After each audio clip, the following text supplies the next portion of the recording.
Apakah Anda pernah merasa tertekan atau khawatir dengan pendapat orang lain tentang diri Anda? Bagaimana cara Anda menangani hal itu? Hari ini, mari kita telusuri sebuah topik yang relevan bagi banyak dari kita. Bagaimana berdamai dengan persepsi orang terhadap diri kita?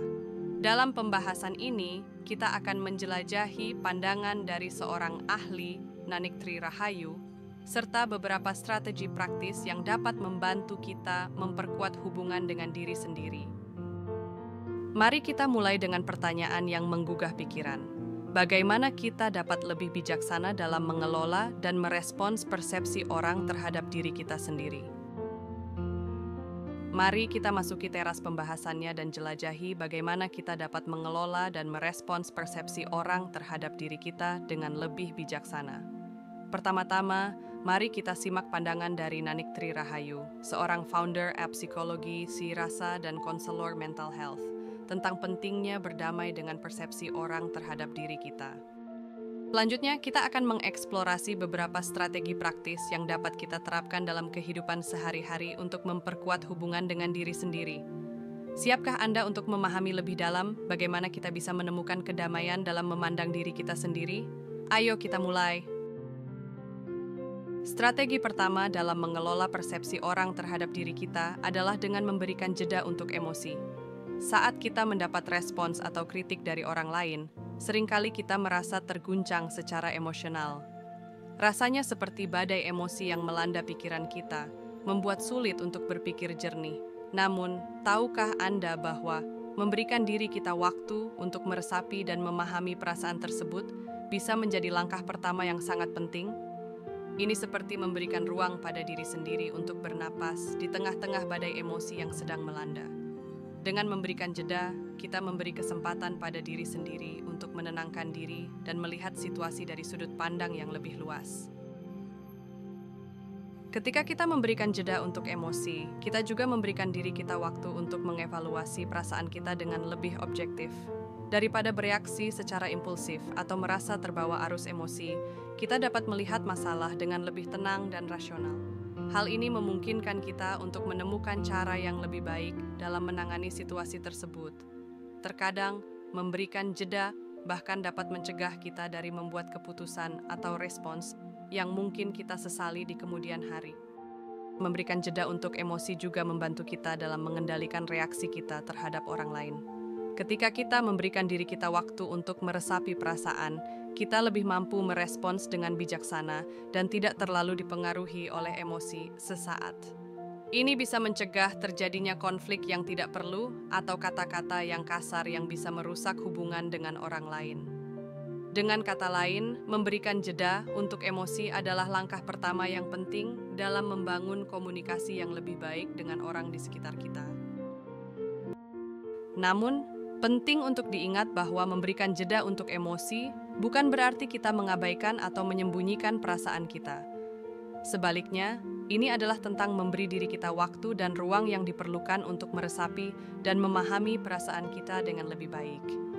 Ini merupakan bentuk penghargaan terhadap diri sendiri dan cara untuk lebih menghormati dan mengelola emosi kita dengan bijaksana. Jadi, mari kita mulai menerapkan strategi ini dalam kehidupan sehari-hari. Setiap kali kita merasa terguncang oleh pendapat orang lain atau situasi yang menantang, beri diri kita jeda sejenak. Ketika kita memberikan ruang bagi diri kita untuk meresapi perasaan, kita juga memberikan kesempatan pada diri sendiri untuk menemukan ketenangan dan kejernihan pikiran. Dengan begitu, kita bisa merespons dengan lebih bijaksana dan membangun hubungan yang lebih sehat dengan orang di sekitar kita. Mari kita lanjutkan dengan strategi kedua. Maksimalkan kesadaran diri. Kadang-kadang, persepsi orang terhadap kita dapat memicu ketidaknyamanan atau bahkan ketakutan dalam diri kita. Namun, untuk bisa mengelola persepsi tersebut dengan lebih baik, langkah awal yang sangat penting adalah dengan mengenal diri kita sendiri dengan lebih baik. Dengan memaksimalkan kesadaran diri, kita dapat lebih memahami kelebihan dan kekurangan kita, serta menggali lebih dalam tentang bagaimana kita ingin dilihat oleh orang lain. Kesadaran diri memungkinkan kita untuk mengenali pola-pola perilaku atau reaksi yang mungkin kita miliki dalam berbagai situasi. Misalnya, kita mungkin menyadari bahwa kita cenderung merasa tidak aman atau terancam ketika mendapat kritik dari orang lain.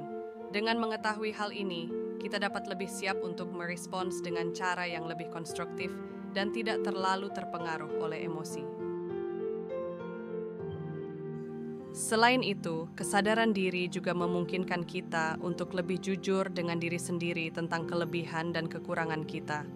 Ketika kita memiliki pemahaman yang lebih baik tentang diri kita sendiri, kita dapat mengelola ekspektasi orang lain dengan lebih realistis. Kita tidak lagi terjebak dalam permainan membandingkan diri dengan orang lain atau mencoba menjadi sesuatu yang sebenarnya tidak sesuai dengan identitas kita. Tidak hanya itu, kesadaran diri juga memungkinkan kita untuk lebih jelas tentang nilai-nilai dan prinsip-prinsip yang kita pegang teguh. Dengan mengetahui apa yang benar-benar penting bagi kita dapat lebih mantap dalam menjalani hidup sesuai dengan keinginan dan keyakinan kita sendiri. Hal ini membuat kita lebih kokoh dalam menghadapi pendapat atau persepsi negatif dari orang lain. Jadi, mari kita ambil langkah-langkah konkret untuk meningkatkan kesadaran diri kita. Kita bisa memulainya dengan membuat waktu untuk refleksi secara teratur, menulis jurnal, atau bahkan mengikuti sesi konseling jika diperlukan. Semakin kita mengenal diri kita sendiri, semakin mudah bagi kita untuk berdamai dengan persepsi orang terhadap diri kita. Mari kita lanjutkan dengan strategi ketiga, rilis emosi melalui video materi. Terkadang, menghadapi emosi yang berkaitan dengan persepsi orang terhadap diri kita bisa menjadi tantangan yang besar. Namun, ada cara yang bisa membantu kita mengatasi hal tersebut. Salah satunya adalah dengan melepaskan emosi melalui menonton video materi yang relevan.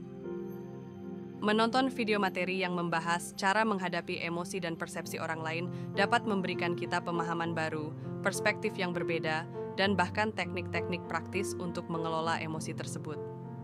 Ketika kita melihat orang lain berbagi pengalaman dan strategi mereka dalam menghadapi situasi yang serupa, kita bisa merasa lebih terhubung dan lebih termotivasi untuk mengatasi tantangan yang kita hadapi. Nanik Tri Rahayu merekomendasikan untuk mencari video materi yang sesuai dengan kebutuhan dan preferensi kita. Misalnya, kita bisa mencari video tentang self-acceptance, dealing with criticism, atau building self-confidence. Dengan begitu, kita bisa mendapatkan bantuan yang spesifik sesuai dengan apa yang sedang kita alami. Selain itu, menonton video materi juga bisa menjadi sarana yang aman dan nyaman untuk melepaskan emosi. Daripada menumpuk perasaan negatif dalam diri kita bisa mengalihkan perhatian kita dengan menonton video yang menginspirasi atau menghibur. Hal ini dapat membantu kita merasa lebih lega dan lebih siap untuk menghadapi tantangan yang ada. Terima kasih telah menonton video sampai akhir. Semoga informasi dan pandangan yang diberikan dalam video tersebut dapat memberikan manfaat bagi Anda dalam mengelola emosi dan persepsi orang terhadap diri Anda. Jangan ragu untuk kembali menonton atau mencari sumber-sumber lain yang relevan untuk terus mengembangkan diri Anda.